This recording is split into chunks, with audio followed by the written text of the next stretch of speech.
Di tahun 2015, tepatnya di bulan Juli, waktu itu saya sedang ikut kuli bangunan di daerah saya sendiri. Sewaktu saya sedang sibuk-sibuknya kerja, ada saudara saya yang datang menghampiri. Saudara saya memberitahukan bahwa di rumah ada tamu dari Sumedang yang nungguin. Sontak saya kaget, karena saya tidak punya saudara dari wilayah Sumedang. Langsung saja saya minta izin kepada mandor yang bertugas untuk nemuin tamu tersebut. Singkat cerita, setelah sampai di rumah, ternyata benar ada 3 orang yang nungguin saya di rumah. 1 perempuan dan 2 orang laki-laki. Saat itu saya langsung mempertanyakan asal mereka dari mana dan mau apa. Karena waktu itu saya masih kepikiran pekerjaan saya yang ditinggal. Salah satu dari mereka menjawab, yang perempuan. Katanya mereka dari Sumedang. Mereka datang ke Indramayu karena ada masalah besar di dalam keluarganya. Sontak saya kaget, karena apa urusannya dengan saya, apalagi ini masalah privasi. Salah satu dari 2 orang laki-laki itu ikut berbicara. "Kang, maaf, tolong bantu keluarga saya, karena ini menyangkut soal nyawa." Saat itu saya tambah bingung soal mereka yang mengancam nyawa.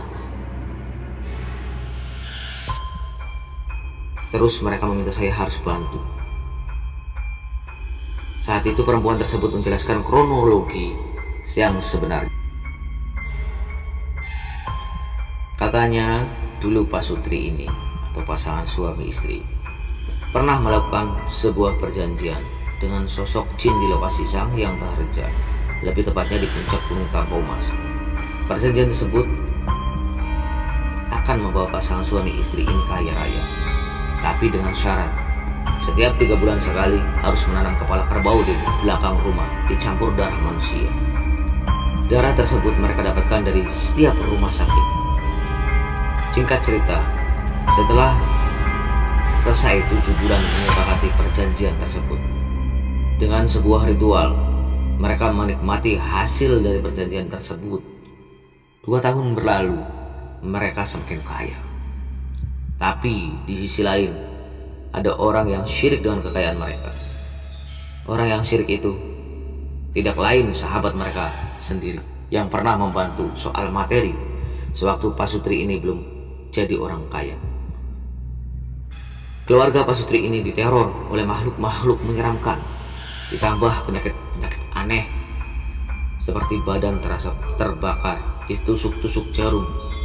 Dan yang lebih parahnya, Pak Sutri ini punya 3 anak, 1 laki-laki 2 perempuan, dan kedua anak perempuannya meninggal dengan keadaan yang sangat memprihatinkan.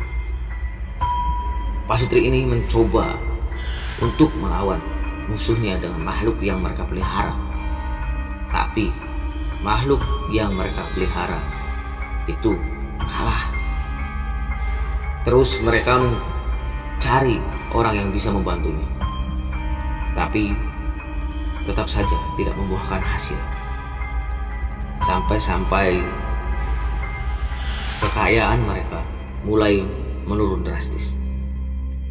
Teror itu pun semakin menjadi-jadi.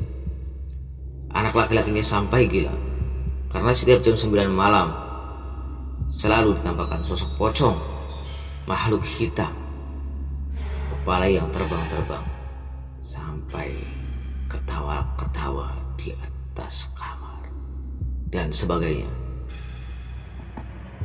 Sampai-sampai mereka mencoba pindah rumah, tetapi tetap saja digangguin terus.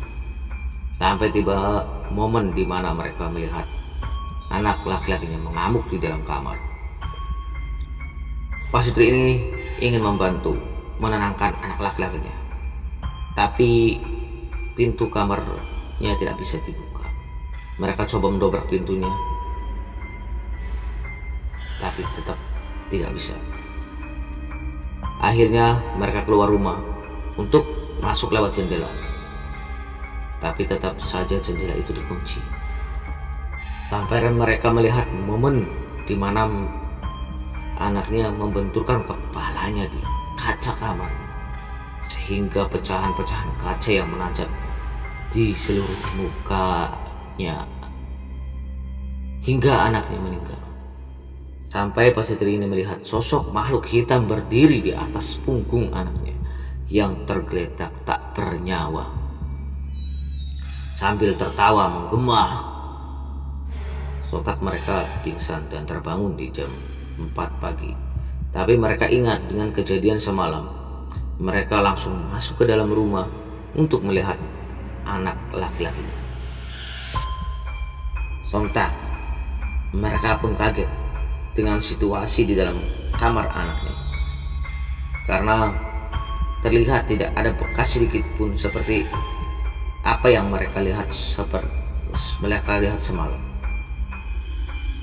Seperti kaca tidak ada yang pecah, tetapi anaknya tidak ada di dalam kamar. Mereka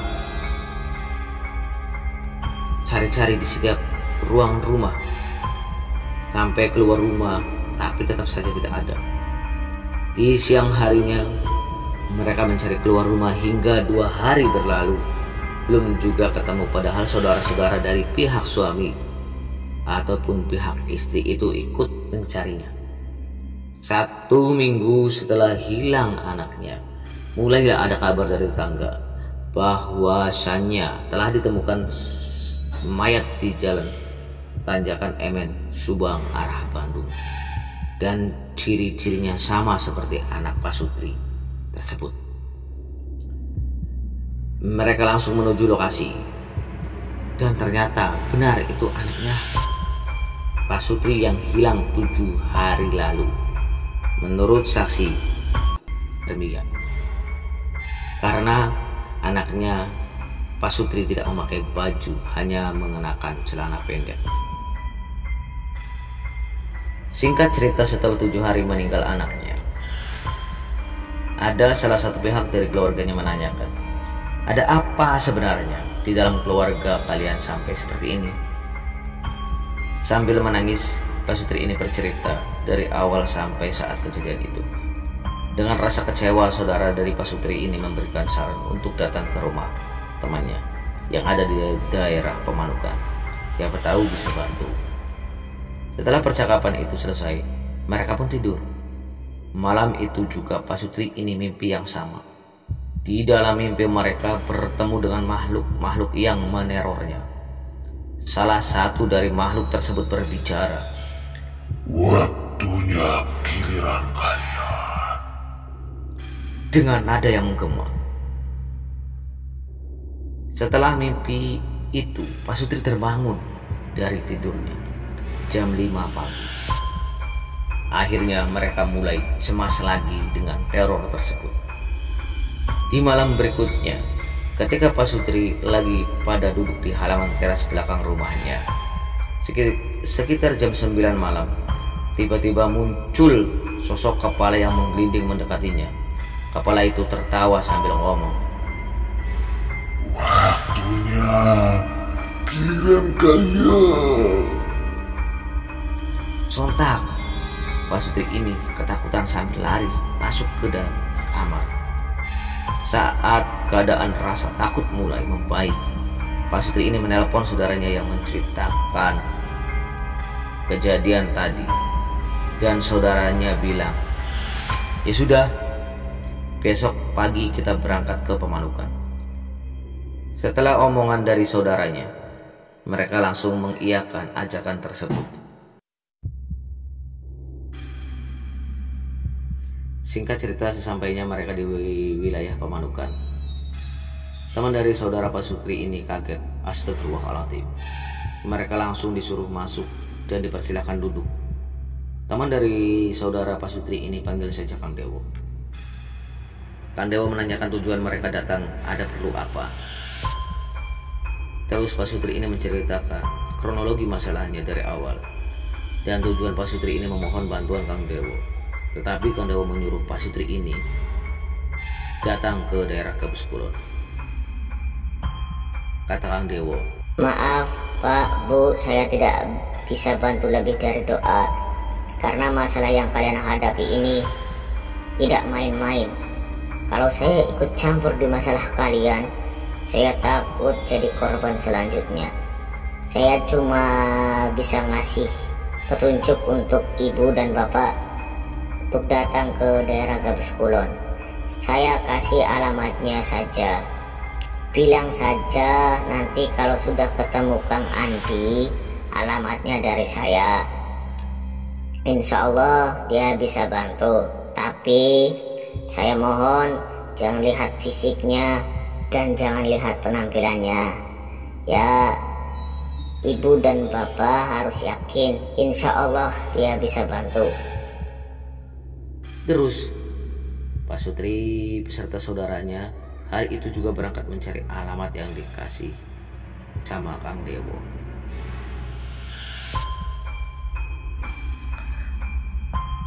Singkat cerita, setelah Pak Sutri dan saudaranya ketemu dengan saya dan menceritakan masalah mereka yang dihadapi, awalnya saya nolak. Karena kalau saya bantuin, saya bingung mau bantu kayak gimana. Saya aja nggak sepenuhnya ngerti yang kayak gituan. Tapi 3 orang itu mohon sampai yang perempuannya nangis-nangis minta dibantuin. Mereka nggak mau pulang kalau nggak berangkat bareng ke Sumedang. Akhirnya dengan berat hati saya mengiyakan permintaan mereka. Padahal saya masih bingung harus mulai dari mana dan berbuat apa nanti. Ditambah lagi cerita yang baru saya dengar terlalu beresiko. Akhirnya sore itu pun saya berangkat ditemani dengan 2 orang teman saya naik motor. Dan orang Sumedang itu naik mobil. Sesampainya di lokasi jam 7 lebih, Pak Sutri ini memberi tahu kalau lokasi yang kita datangi adalah rumah pertama mereka yang banyak gangguannya. Akhirnya kita masuk, kita beristirahat dulu sejenak sambil ngopi-ngopi. Sekitar jam 8:30 ada suara ledakan di dalam kamar. Pas kita cek tidak ada apa-apa. Akhirnya saya dan 2 teman saya minta izin untuk sholat di rumah itu. Setelah selesai sholat, bunyi ledakan itu terdengar lagi. Serentak, 2 teman saya langsung mencari sumber suara tersebut. Dan saya melanjutkan wirid sebisa saya dengan memejamkan mata. Dan tiba-tiba wiridan saya belum selesai, ada suara benda jatuh di belakang saya. Pas saya buka mata, ternyata benar ada kepala dan mulut tersenyum seram di hadapan saya. Saat itu saya mencoba untuk tetap tenang dan melanjutkan wiridan saya. Gak lama kemudian ada yang nendang saya dari belakang sampai saya terpental ke depan. Pas saya lihat ada sepasang 2 kaki yang berukurannya sangat besar dan berbulu berlebat. Tapi badannya nggak kelihatan karena saking besarnya makhluk itu. Setelah itu saya keluar dari dalam kamar itu menuju 2 teman saya.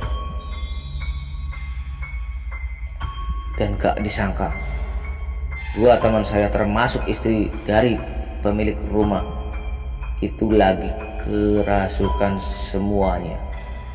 Makin bingung saya di situ. Harus bagaimana lagi? Akhirnya saya keluar ambil rokok agar lebih tenang. Pas waktu itu saya beberapa kali isep rokok. Tiba-tiba saya mendengar ada yang bisikin di kuping saya.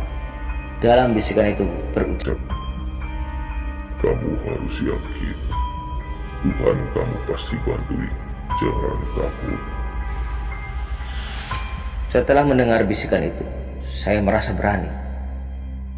Akhirnya saya mencoba menyadarkan kembali mereka yang kerasukan. Alhamdulillah, sadar semua. Setelah itu saya minta izin untuk mengelilingi rumah tersebut ditemani saudara dari Pak Sutri ini.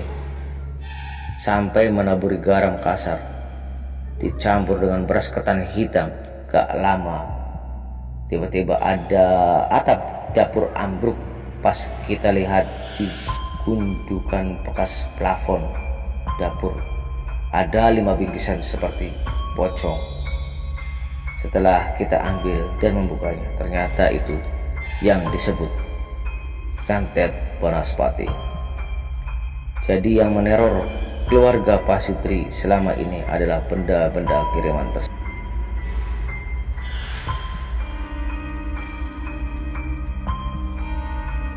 Singkat cerita, saya menyuruh Pak Sutri untuk ganti baju dan celana beserta dalamannya untuk saya bakar dengan barang kiriman tersebut. Setelah saya bakar, lalu saya baca doa-doa sebisa saya.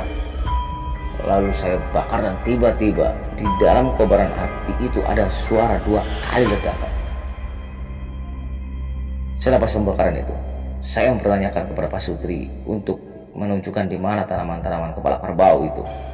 Tapi pengakuannya sudah lama mereka membongkar dan membuang tanaman kepala kerbau tersebut di bendungan Jati Gede. Mereka mengaku bahwa baru 4 kepala kerbau yang ditanam, tapi sudah dibuang semuanya. Malam itu cukup melelahkan sampai-sampai 2 teman saya langsung tertidur. Malam itu juga setelah semuanya selesai, di esok paginya kami izin pamit pulang.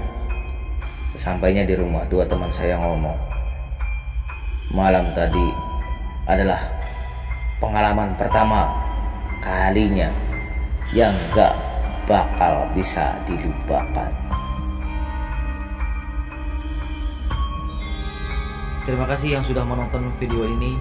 Semoga kisah ini memberikan sebuah pelajaran untuk kita agar lebih mendekatkan diri kepada Sang Pencipta. Saya Aba Elang undur diri.